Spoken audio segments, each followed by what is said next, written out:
AP రాజకీయాల్లో audio leak ఒకటి హల్చల్ చేస్తుంది. తెలుగుదేశం పార్టీ మాజీ మంత్రి దేవినేని ఉమ, జనసేన పార్టీకి చెందిన డీసీసీబీ మాజీ చైర్మన్ కరాటం రాంబాబు మధ్య జరిగినటువంటి సంభాషణ ఇప్పుడు వైరల్ అవుతుంది.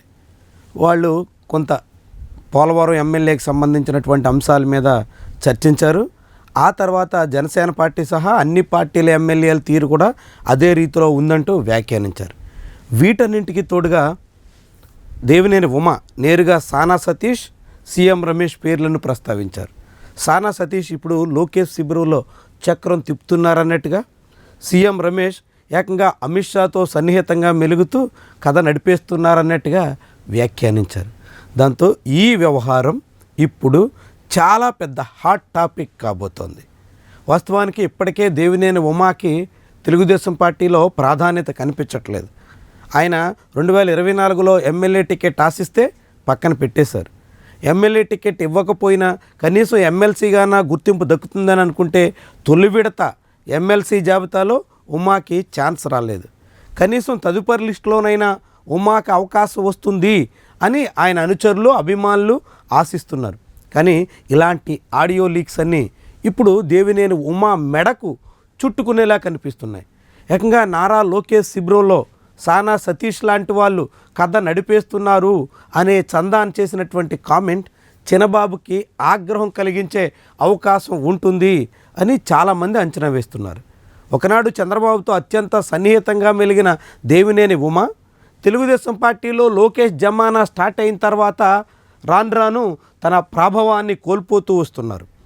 ఇప్పుడు అన్ని నారా లోకేషే, అన్నింటా లోకేష్ మాటే చెల్లుబాటు అవుతున్నటువంటి తరుణంలో ఇలాంటి ఆడియో లీక్స్ ద్వారా దేవినేని ఉమ లోకేష్కి మరింత దూరం అయిపోయే ప్రమాదం ఉండొచ్చు అనే అభిప్రాయం బలపడుతుంది.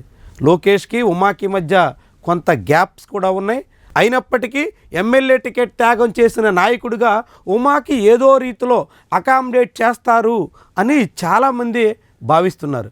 ఇలాంటి తరుణంలో ఈ ఆడియో లీక్ బయటకు రావడం వల్ల ఉమాకి కూడా చాలా పెద్ద డ్యామేజ్ జరగవచ్చు అనే మాట వినిపిస్తుంది. కానీ ఇది వ్యూహాత్మకంగా ఈ ఆడియో క్లిప్ రిలీజ్ చేశారా అని చాలామందే భావిస్తున్నారు.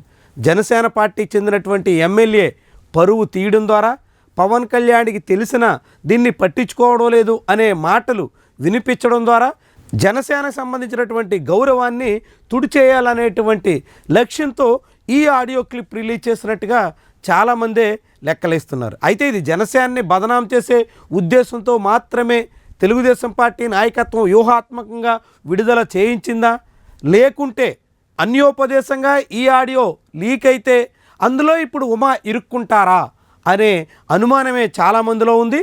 కారణం ఏదైనప్పటికీ ఇప్పుడు కరాటం రాంబాబు, దేవినేని ఉమా మధ్య జరిగినటువంటి సంభాషణల ద్వారా జనసేన సాగిస్తున్నటువంటి అక్రమాలు, ఆ పార్టీ ఎమ్మెల్యేల దందాలు బయటపడడం ఒక భాగమైతే, దేవినేని ఉమా మెడకు ఈ ఉదంతం చుట్టుకుని లోకేష్ ఉమా మధ్య సానా సతీష్ పేరు ప్రస్తావన ద్వారా మరింత వైరం పెరిగేదానికి కూడా ఆస్కారం లేకపోలేదు అనే అభిప్రాయం చాలామందే వ్యక్తం చేస్తున్నారు. కానీ మొత్తానికి ఇది ఎటు మళ్ళుతుంది, ఎలాంటి పరిణామాల కారణమవుతుంది, ఉమాకి రావాల్సిన అవకాశాలని పూర్తిగా తుంచేస్తుందా, ఉమా ఇక తెలుగుదేశం పార్టీలో ఎటువంటి అవకాశాలు లేకుండా పార్టీ కోసం అట్టా కొనసాగించాల్సిందేనా అనేటువంటి అనుమానం కూడా కలుగుతోంది. ఏమైనప్పటికీ ఈ ఒక్క ఆడియో లీక్ ఇప్పుడు ఏపీ రాజకీయాల్లో అటు తెలుగుదేశంలో ఇటు జనసేనలో అత్యంత హాట్ టాపిక్ మారుతున్న అంశంగా మనం చెప్పాల్సి ఉంటుంది.